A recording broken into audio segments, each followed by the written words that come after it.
Good morning, class. We have discussed half of the lesson number 16. So, rest of the chapter we are going to discuss is today in this video. So, let's begin with the topic corporation, page number 104, lesson number 16, that is local self-government. Okay. So there is a corporation in the cities generally having the population up to 25,000 or more.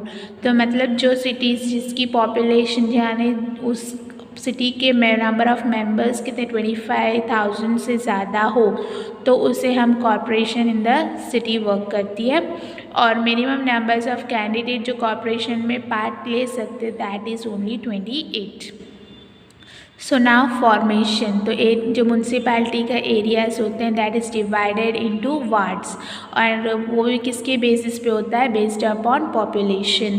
So one ward में total members 4 members होते हैं और 50% जिसमें seats reserve होती हैं for women members. Presidents and vice presidents elect होते हैं from this elected members, और जो प्रेसिडेंट होता है वो head of the elected member होता है, और उसका जो टाइम पीरियड है वो 2.5 years का होता है, और वही चेयरमैन ऑफ द कॉरपोरेशन होता है।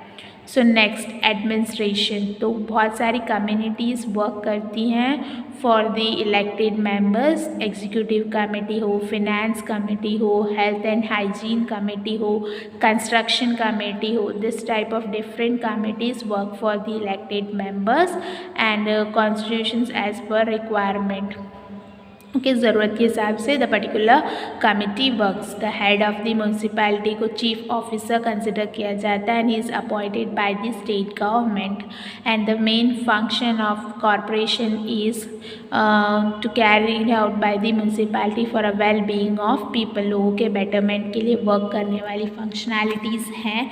वाटर सप्लाई को मैनेज करना हो, रोड मैनेजमेंट हो, जो वेस्ट वाटर है उसे प्रॉपरली डिस्पोज करना हो, सैनिटाइजेशन सिस्टम वर्क करना हो, या फिर बर्थ रजिस्ट्रेशन, डेथ रजिस्ट्रेशन या मैरिज रजिस्ट्रेशन हो, फिर town planning, education management, fire extinguishers लगवाने हो ताकि सेफ्टी प्रोवाइड करे, इनएडिबल आइटम्स की सेल के अगेंस्ट कोई एक्शन लेना हो, गार्डनिंग, लाइब्रेरी की फैसिलिटीज़ प्रोवाइड करना, कंस्ट्रक्शन और मेंटेनेंस कल्चरल बिल्डिंग का, ऑडिटोरियम्स का।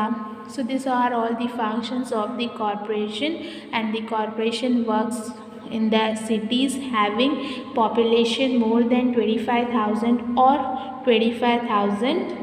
Okay, so 50% of the ward members list 50% is reserve for the women members, और उसके प्रेसिडेंट और वाइस प्रेसिडेंट भी यही इलेक्टेड मेंबर्स में से सिलेक्ट होते हैं, और उसे चेयरपर्सन भी, चेयरमैन कॉरपोरेशन का वो भी बोला जाता है, जो प्रेसिडेंट होते हैं हेड ऑफ द कॉरपोरेशन।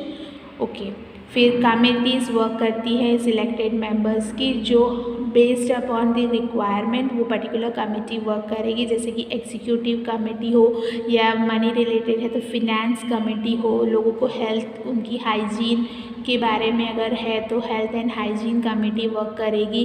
कुछ बिल्डिंग्स कंस्ट्रक्ट करने हैं, डेवलपमेंट वर्क है तो construction committee will work. So there are different committee based upon the requirements.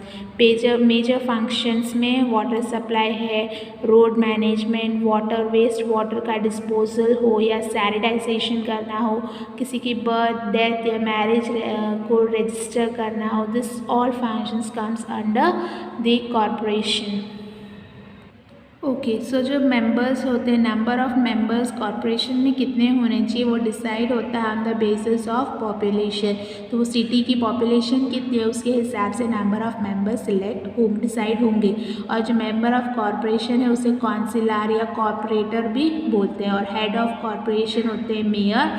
वो जो 8 कॉरपोरेशन, गुजरात में टोटल 8 कॉरपोरेशंस हैं, तो उसकी कंपोजिशन यानी म्यूनसिपैलिटी को वार्ड्स में डिवाइड किया जाता है। उस वार्ड एरिया में पॉपुलेशन होनी चाहिए कुछ 75,000 के आसपास, और कुछ 4 मेंबर्स उसमें होते हैं, जिसके 50% सीट्स ऑलरेडी फीमेल मेंबर्स के लिए रिजर्व होते हैं।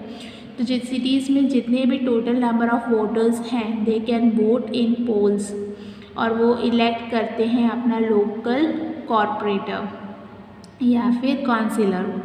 और फिर मेंबर्स जो इलेक्ट होते हैं डिफरेंट वार्ड से, वो इलेक्ट करते हैं दी मेयर थ्रू मेजॉरिटी वोट से मेयर को इलेक्ट करते हैं। ओके, यानी हेड ऑफ कॉरपोरेशन को इलेक्ट करते हैं। और जो मेयर है उसकी वो पोस्ट जो होती है वो 2.5 years के लिए होती है, फिर बाद में डिसॉल्व हो जाती है, न्यू मेंबर हेड बनता है। एडमिनिस्ट्रेशन, तो वेरियस कमिटीज़ फॉर्म होती है इलेक्टेड मेंबर्स की, जो स्टैंडिंग कमेटी के is the most important one. और एडमिनिस्ट्रेटिव हेड जो म्यूनसिपैलिटी का होता है उसे म्यूनसिपल कमिश्नर बोला जाता है, and he is appointed by the state government. The major function of corporation में, if there is more population in the city, so the work has to be done with more responsibility for the development and well-being of the citizen। यानी ज़्यादा member है मतलब ज़्यादा responsibility है उनके development, उनके wellbeing के लिए वर्क करना।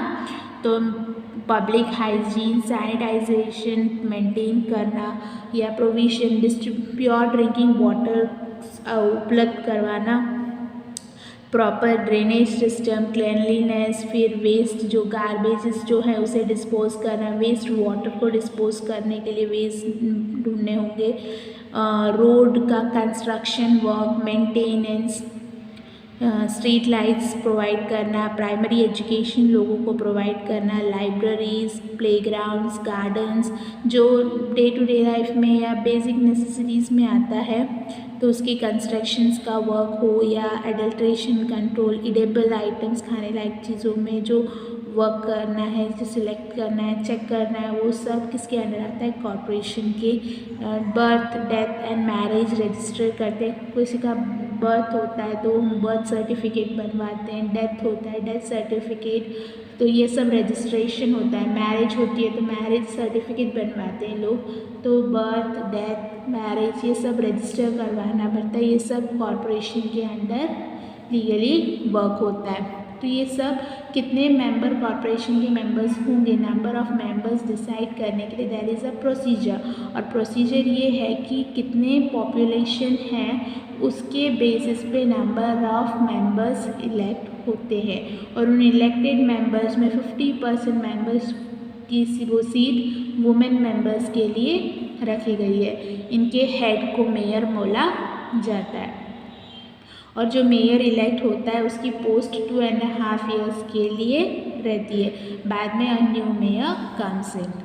कमिटीज़ फॉर्म होती हैं इन इलेक्टेड मेंबर्स की, और वो वर्क करते हैं for the betterment of the people. और जो म्यूनसिपैलिटी का हेड म्यूनसिपल कमिश्नर है, he is appointed by the state government. और मेजर फंक्शंस में hygiene, health, sanitization, pure drinking water, cleanliness, garbage waste disposal हो, ड्रेनेज सिस्टम हो, roads को construct करना और उन्हें मेंटेन करना, स्ट्रीट लाइट्स की व्यवस्था करना, प्राइमरी एजुकेशन प्रोवाइड करना, लाइब्रेरी, प्लेग्राउंड, गार्डन्स को बनाना, इडेबल आइटम्स के ऊपर कंट्रोल या एडल्ट्रेशन रखना, फिर बर्थ, डेथ, मैरिज सर्टिफिकेट्स बनवाना, ये सब कम्स अंडर कॉर्पोरेशन।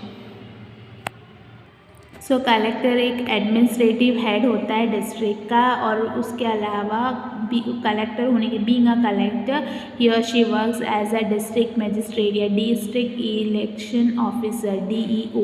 तो कैंडिडेट्स जो यूपीएससी के exam, Union Public service Commission या प्रमोशन के थ्रू जो DEO या DM की पोजीशन पे आते हैं, तो स्टेट गवर्नमेंट अपॉइंट करती है उन्हें। तो ये जो DMO या DM होते हैं वो वर्क करते हैं for the administration system of the district, and it is the collector की duty to ensure that there is no shortage of essential commodities in the district. तो ये कलेक्टर की ड्यूटी होती है कि जो ज़रूरत की चीज़ें होती हैं उसका एसेंशियल कमोडिटीज़ जो होती है वो उसका शॉर्टेज कभी नहीं आए डिस्ट्रिक्ट के अंदर, वो इंश्योर करना, वो देखना, वो ध्यान रखना किसकी रिस्पॉन्सिबिलिटी होती है, कलेक्टर की। Okay, role of district collector is very important in panchayati raj. तो पंचायती राज में एक इम्पॉर्टेंट रोल होता है डिस्ट्रिक्ट कलेक्टर का, जो कोऑर्डिनेट करता है, मैनेज करता है हर डिपार्टमेंट की वर्किंग को एट द डिस्ट्रिक्ट लेवल पे।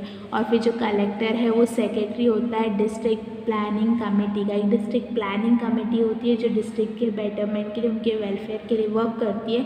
उसके सेक्रेटरी की पोस्ट होती है कलेक्टर की, जो रिस्पॉन्सिबल होता है उस पूरे डिस्ट्रिक्ट के लिए। उस डिस्ट्रिक्ट में कुछ अच्छा हो, बुरा हो, डेवलपमेंट के पार्ट में कुछ हो, कुछ रॉन्ग हुआ है, तो who is responsible? It is the district magistrate, और you can say district collector, who is responsible for the wrong thing happening in his district. Or it determines the members of the number of members of ग्राम पंचायत, और allocate करता है reserve seats ग्राम पंचायत में। और वो determine करता है कि किसकी पोजीशन ऑफ सरपंच की कितने टाइम, शेड्यूल कास्ट में, शेड्यूल टाइप के लिए, socially educationally backward class and women, her position पे सरपंच की पोस्ट को रिजर्व कौन करता है? डिस्ट्रिक्ट मैजिस्ट्रेट और डिस्ट्रिक्ट कलेक्टर। तो मामलदार कौन होता है? एडमिनिस्ट्रेटिव हेड होता है तालुका लेवल पे, और हिज और her selection is done through the examination और प्रमोशन कंडक्टेड बाय GPSC यानी स्टेट पब्लिक सर्विस कमीशन। और mamlatdar is a revenue head of taluka which is made up of average group of 50 villages और more. तो मामलदार administrative head होता है taluka level पे, जिसकी selection करते हैं थ्रू एग्जामिनेशन या फिर कोई प्रमोशन कैटेगरीज के बेसिस पे, जो होता है GPSC के थ्रू यानी गुजरात पब्लिक सर्विस कमीशन। और मामलदार एक रेवेन्यू हेड है तालुका का, जिसका एवरेज में 50 विलेजेस के ग्रुप को फॉर्म कर बनाया जाता है। उसका हेड कौन होता है? मामलदार। और as an executive magistrate he is directly responsible to collect the maintenance of law and order. तो एग्जीक्यूटिव मैजिस्ट्रेट की तरह ही उसकी रिस्पॉन्सिबिलिटी होती है कि लॉ एंड ऑर्डर को मेंटेन करे उसके तालुका के अंडर। So it is the responsibility of mamlatdar, वो हेड होता है तालुका का। नेक्स्ट इज़ तालुका लोक अदालत। तो लोक अदालत जब एस्टैब्लिश होती है, उसकी व्यू पॉइंट, उसका जो मेन एम होता है वो imparting justice to the poor, socially backward people, victims of natural disaster, people having low income etcetera. मतलब जो गरीब हैं, जो सोशली बैकवर्ड लोगों की कम्युनिटी से आते हैं, या कोई नेचुरल डिज़ास्टर के विक्टिम बन जाते हैं, या जिसकी इनकम कम हो, ऐसे लोगों को जस्टिस प्रोवाइड करने की रिस्पॉन्सिबिलिटी से एस्टैब्लिश हुआ है Lok Adalat. So that they are not disprived from justice, ताकि उन्हें जस्टिस से वंचित नहीं रखा। मीन्स उनको जस्टिस अगर नहीं मिलती है तो उन्हें जस्टिस प्रोवाइड करने के लिए बनी है। वो हर parties they when both the parties agree they are called to Lok Adalat. दोनों पार्टी जब एग्री करती है तो उन्हें लोक अदालत में बुलाया जाता है। और लोक अदालत में जो सबसे बड़ा बेस्ट ओपिनियन होता है, जो उस झगड़े को सॉल्व कर सकता है, वैसी डिसीजंस ली जाती है। Long term case are disposed in such a way that no one loses और नो वन विंस। तो बड़े बहुत सालों से चलने वाले जो केस होते हैं, उन केस को सॉल्व करने के लिए भी लोक अदालत यूजफुल होती है। वो ऐसे डिसीजन लेती है जिसमें ना किसी की हार ना किसी की जीत हो। No expense in there again to file a case in it. कोई भी खर्चा नहीं है वहाँ पे जाके केस फाइल करने के लिए। पेंडिंग लॉन्ग टर्म से पेंडिंग केसेस जो कोर्ट अफेयर्स में से घूम रहे हैं, ऐसे केसेस को रिजॉल्व कर सकते हैं, सेटल कर सकते हैं, दोनों पक्षों को सेटिस्फैक्ट्री हो, ऐसे डिसीजंस लोक अदालत लेती है। तो Lok Adalat frees the party and witnesses from the difficulty of frequent visits to court. तो लोक अदालत की हेल्प से बार बार जो कोर्ट के चक्कर काटने पड़ते हैं, बार बार डेट मिलती है, उस प्रॉब्लम से हमें छुटकारा मिल सकता है, यानी फ्री कर देती है लोक अदालत। When the settlement and agreement does not become possible, then Lok Adalat takes up the case in hand and decides the judgment that is acceptable to the parties. जब कोई भी केस का सेटलमेंट करना या एग्रीमेंट करवाना possible नहीं होता तो लोक अदालत उस केस को अपने ऊपर ले लेती है और फिर जजमेंट प्रोवाइड करती है, जजमेंट सुनाती है। ऐसे जजमेंट होते हैं कि दोनों पार्टी को अनफेयर नहीं लगे, दोनों पार्टी एग्री करे, ऐसे डिसीशंस लोक अदालत लेती है। द ऑर्डर ऑफ लोक अदालत इज़ द फाइनल ऑर्डर। तो लोक अदालत जो भी डिसीजन ले वो फाइनल डिसीजन होता है और लोक अदालत कोई भी झगड़ा, कोई भी डिस्प्यूट में एंड लाने में हेल्पफुल है और both the parties gate justice और वो जिस डिस्प्यूट है वो रिजॉल्व हो जाता है और मनी और टाइम दोनों सेव करता है। और परमानेंट लोक अदालत जो होते हैं वो डिस्ट्रिक्ट्स ऑफ द स्टेट्स में एस्टैब्लिश होते हैं, जैसे Gujarat by Gujarat bar association या गुजरात हाई कोर्ट अहमदाबाद ऐसे अपने गुजरात में है। There is no fee to file a case in the Lok Adalat और टू टेक एनी एक्शन। कोई भी केस फाइल करने के लिए लोक अदालत कोई एडिशनल फीस या चार्ज नहीं लेती।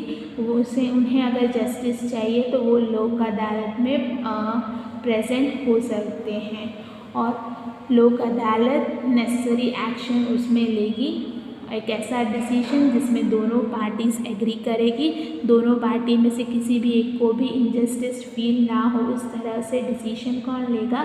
लोक अदालत।